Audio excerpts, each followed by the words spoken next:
If you want to set up voicemail on Redmi Note 14 Pro Plus 5G, all you need to do is go to the phone app.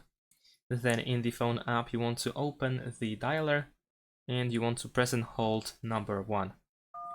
Once you do this, you can make a call to your voicemail that is of course provided by the carrier of yours. Now, if this doesn't work for you for some reason, if you cannot make a call to the voicemail in order to set it up, then in that case, there is a chance that the voicemail number is set incorrectly. So we can still change that by going to the settings. So tap on these 3 dots over here in the top right corner and go to the settings.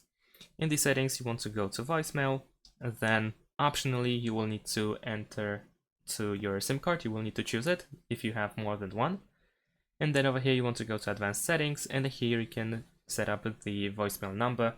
If you don't know the voicemail number, then you can try to Google it. You can find, most likely you can find it on the internet by quickly Googling your carrier and voicemail number or something like that.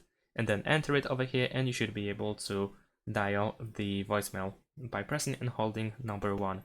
Thanks for watching, leave a like and subscribe to my channel, and see you in my next videos. Bye!